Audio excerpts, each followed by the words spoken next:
दोस्तों, हम सभी को जीवन एक बार मिलता है जिसे हम बेहतर से बेहतर और लंबा बनाने के लिए हर मुमकिन कोशिश करते हैं। पर जीवन और मौत के बीच बीमारी की तलवार हमेशा लटकती रहती है। लेकिन इस बात पर गौर करना होगा कि कुछ बीमारियों से लड़ने के लिए हमारा इम्यून सिस्टम ही काफी होता है, लेकिन कुछ बीमारियां ऐसी होती हैं जिसका इलाज ढूंढ पाना मुश्किल होता है। और उसी में से एक है एड्स रोग, जो HIV वायरस के संक्रमण से होता है। इस वायरस से निजात पाने के लिए वैज्ञानिक और डॉक्टर्स द्वारा 41 साल से कोशिश की जा रही है, लेकिन अभी तक इस जानलेवा वायरस की कोई वैक्सीन नहीं बन पाई है। दोस्तों, आज भी HIV से हर साल 5000 से ज्यादा लोग इन्फेक्टेड होते हैं और इससे बीमार लोगों को बीमारियां उन्हें मारे कि उससे पहले वो दिमागी तौर पर दिन ब दिन मरने लग जाते हैं। तो इसलिए आज हम इसी जानलेवा HIV वायरस के ऊपर चर्चा करने जा रहे हैं कि आखिर HIV होती कैसे है और ये इंसान से दूसरे इंसान में कैसे फैलती है, और पहली बार HIV किसको हुई थी, और क्या सच में HIV बंदरों से इंसानों में फैली, और क्या HIV और एड्स एक ही होते हैं। अगर दोस्तों ऐसे ही सारे सवाल आप लोग के मन में भी आ रहे हैं तो वीडियो को आखिर तक जरूर देखें। सबसे पहले समझते हैं कि HIV है क्या। दोस्तों, HIV का फुल फॉर्म होता है ह्यूमन इम्यून डिफिशियंसी वायरस। ये एक तरह का रेट्रो वायरस है जो इंसानी शरीर में घुसकर इम्यून सिस्टम को कमजोर कर देता है। HIV शरीर में घुसकर शरीर में मौजूद CD4 कोशिकाओं यानी कि T सेल को नष्ट करने का काम करता है। साथियों, T सेल एक तरह की इम्यूनिटी कोशिकाएं होती हैं जो बॉडी को किसी भी तरह के इन्फेक्शन से लड़ने में मदद करती हैं, लेकिन HIV वायरस इसी इम्यून सेल को खत्म कर देता है। HIV वायरस किसी भी इंसान में संक्रमित खून के द्वारा और अनप्रोटेक्टेड सेक्स, किसिंग, सीमेन आदि से फैलता है। वहीं अगर किसी इंसान में HIV वायरस एंट्री करता है तो उस व्यक्ति को बुखार आना, ठंड लगना, लिम्फ नोड्स में सूजन, सामान्य दर्द, त्वचा पर लाल चकत्ते, गले में खराश, सर दर्द, जी मिचलाना और कुछ शुरुआती लक्षण हैं। क्योंकि ये लक्षण सामान्य फ्लू के समान है, तो इसलिए HIV वायरस से इन्फेक्टेड व्यक्ति डॉक्टर के पास जाना जरूरी नहीं समझते, और यदि डॉक्टर को भी वो दिखाते हैं तो डॉक्टर भी इन लक्षणों को सामान्य फ्लू की तरह ही लेता है, जिससे वो HIV टेस्ट नहीं करता, और कुछ समय बाद ये सिम्टम खत्म भी हो जाते हैं। लेकिन अंदर ही अंदर ये वायरस अपना काम कर रहा होता है। ये सारे T सेल को खत्म कर रहा होता है और इंसान को अंदर से कमजोर बना देता है। समय बीतने के साथ HIV वायरस जैसे जैसे CD4 कोशिकाओं को नष्ट करता जाता है, वैसे वैसे शरीर कई बीमारियों की चपेट में आना शुरू हो जाता है। और दोस्तों, महीनों या सालों बाद इस वायरस का असर महसूस होने लगता है, लेकिन तब तक एड्स हो जाती है। एड्स का मतलब होता है acquired immunodeficiency syndrome. AIDS HIV infection का लास्ट स्टेज होता है, जो तब होता है जब वायरस के कारण शरीर के इम्यून सिस्टम बुरी तरह से क्षतिग्रस्त हो जाती है। इस समय तक इन्फेक्टेड इंसान के बॉडी में CD4 सेल्स, जिसे व्हाइट ब्लड सेल्स भी कहा जाता है, इसकी संख्या 200 प्रति माइक्रोलीटर या उससे भी कम हो जाती है, जबकि एक स्वस्थ इंसान के शरीर में लगभग 500 से 1600 प्रति माइक्रोलीटर CD4 की कोशिकाएं पाई जाती हैं। और अगर किसी व्यक्ति के खून जांच करवाने पर CD4 सेल काउंट 200 से कम आती है तो ये सीधा सीधा एड्स को ही इंडिकेट करता है। साथियों, वहीं HIV और एड्स को लेकर अगर आपके अंदर कंफ्यूजन है तो बता दें कि ये दोनों ही बिल्कुल अलग हैं, लेकिन साथ साथ चलते हैं। दोस्तों, HIV एक वायरस है जो शरीर के इम्यून सिस्टम पर हमला करता है और जिससे इन्फेक्टेड व्यक्ति अन्य किसी इन्फेक्शन और बीमारी से लड़ने में असक्षम हो जाता है, जबकि एड्स एक सिंड्रोम है जो समय पर इलाज नहीं मिल पाने की स्थिति में HIV इन्फेक्टेड व्यक्ति में विकसित होता है। वहीं एड्स HIV इन्फेक्शन का एडवांस स्टेज माना जाता है, और जिस व्यक्ति को एड्स हो जाता है उसकी मौत भी हो सकती है। हालांकि ध्यान देने वाली बात यह है कि किसी व्यक्ति को एड्स हुए बिना भी HIV हो सकता है, लेकिन HIV के बिना एड्स होना संभव नहीं है।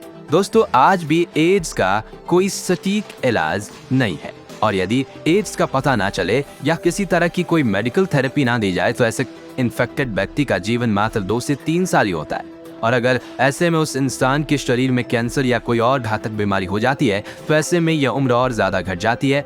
वहीं जिस व्यक्ति को एड्स हो जाता है उन्हें न्यूमोनिया, टीबी, कैंसर आदि होने के चांसेस भी बढ़ जाते हैं। अब समझते हैं HIV एक व्यक्ति से दूसरे में कैसे फैलता है। दरअसल HIV से संक्रमित होने के लिए HIV संक्रमित ब्लड, सीमेन, वेंजाइनल सिक्रेशंस आदि आपके शरीर में प्रवेश करना चाहिए। या और भी कई तरीके हो सकते हैं, जैसे कि अनप्रोटेक्टेड सेक्स करने से। यदि आप किसी एचआईवी संक्रमित साथी के साथ इंटरकोर्स करते हैं जिसका रक्त, स्पर्म या वेजिनल सिक्रेशन आपके शरीर में प्रवेश करता है, तो आपको भी एचआईवी हो सकता है। दूसरी वजह है बाय शेयरिंग नीडल्स। संक्रमित इंसान के द्वारा इस्तेमाल की गई सुई और सिरिंज को साझा करने से भी आपको एचआईवी या हेपेटाइटिस हो सकती है। तीसरा वजह है रक्तदान से। कुछ मामलों में वायरस ब्लड डोनेशन से हो जाता है, यानी जो इंसान एचआईवी पॉजिटिव है और अगर वो ब्लड डोनेट करता है तो ऐसे में जिस व्यक्ति को वो ब्लड दी जाती है उसे भी एचआईवी हो जाती है। इसके अलावा एचआईवी प्रेगनेंसी और ब्रेस्ट फीडिंग से भी होता है, यानी कि जो माताएं एचआईवी पॉजिटिव हैं वो अपने बच्चे को वायरस दे सकती हैं। प्रेगनेंसी के दौरान या स्तनपान के दौरान ध्यान देने वाली बात यह है कि एचआईवी साधारण संपर्क से नहीं फैलती, यानी कि एचआईवी पॉजिटिव व्यक्ति से गले मिलने, छूने या हाथ मिलाने से एचआईवी या एड्स नहीं पकड़ सकते। इसके अलावा एचआईवी हवा, पानी या कीड़े के काटने से भी नहीं फैलता। दोस्तों, आज एड्स के बारे में लोग जागरूक हैं, लेकिन 1980 में जब ये महामारी के रूप में फैली तो लोग इसके बारे में इतने जागरूक नहीं थे। एड्स की पहचान 1981 में डॉक्टर माइकल गॉटलिब द्वारा की गई थी और उन्होंने ये पाया था कि एड्स सिर्फ गे यानी कि होमोसेक्सुअल इंसान को ही होती है।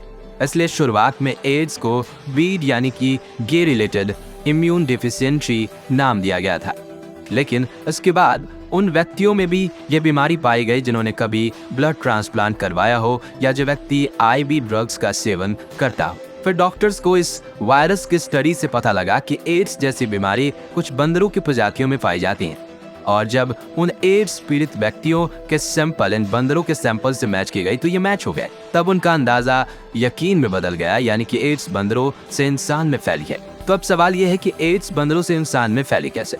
दरअसल पहली बार 19वीं सदी में अफ्रीका के खास प्रजाति के बंदरों में एड्स का वायरस मिला और कहते हैं कि अफ्रीका के इन्हीं बंदरों से होते हुए ये बीमारी इंसानों में फैली। दरअसल अफ्रीका के कई जनजातियां बंदरों का शिकार कर उसे खाते हैं, इसलिए कहा जाता है कि बंदर को खाने से वायरस ने इंसान के शरीर में प्रवेश किया होगा। इसके अलावा ये भी कहा जा सकता है कि बंदर के शिकार करते समय एड्स वाले बंदर का ब्लड उस शिकारी के घाव या कटे हुए एरिया पर लग गए होंगे, जिस वजह से वायरस इंसान के शरीर में प्रवेश कर गया होगा। वहीं दोस्तों, कट हंटर हाइपोथेसिस थियरी की माने तो पहली बार एड्स का मामला 1959 में कॉन्गो में मिला था, जिसमें उस व्यक्ति की मौत हुई और उसके ब्लड सैंपल में पहला एचआईवी वायरस मिला।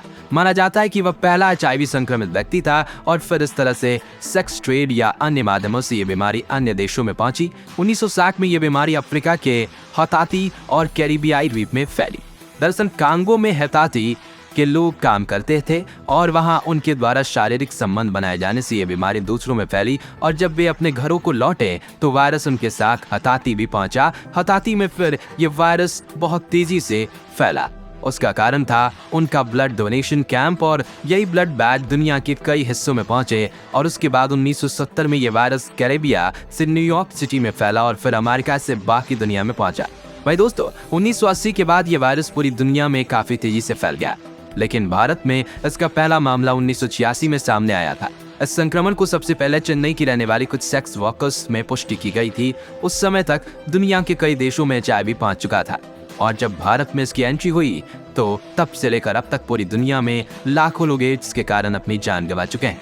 एचआईवी के संक्रमण के मामले में हमारा देश भारत पूरी दुनिया में दूसरे स्थान पर है। वही अगर आंकड़ों की तरफ ध्यान दें तो 2020 के आखिर तक दुनिया में 3.77 करोड़ लोग ऐसे थे जो एचआईवी वायरस से संक्रमित थे और 6.80 लाख लोग की मौत इस वायरस से हुई थी और भारत में 51,000 से ज्यादा मौतें एड्स की वजह से हुई हैं। दोस्तों, अब तक एचआईवी का कोई ठोस इलाज तो नहीं है, लेकिन इससे संक्रमित लोगों को एंटी रेट्रोवायरल थेरेपी यानी कि ART दी जाती है, जिससे वायरल लोड कम होता है और टी सेल में बढ़ोतरी देखने को मिलती है। अगर समय पर एचआईवी का इलाज हो जाए तो काफी मदद मिलती है, लेकिन अगर ऐसा नहीं हुआ तो एड्स होने का खतरा बढ़ जाता है। आमतौर पर देखा जाता है कि एचआईवी की चपेट में आने के कई सालों बाद एड्स की बीमारी होती है, इसलिए अगर एचआईवी का पता चल जाए तो घबराने की बजाय तुरंत एंटी रेट्रोवायरल थेरेपी शुरू करें। भले ही अभी तक इसका इलाज नहीं है, लेकिन दवाओं के जरिए इससे बचा जा सकता है और प्रिकॉशंस के जरिए इससे दूसरों में फैलने से रोका जा सकता है। तो ये थी दोस्तों एचआईवी एड्स से रिलेटेड कंप्लीट जानकारी।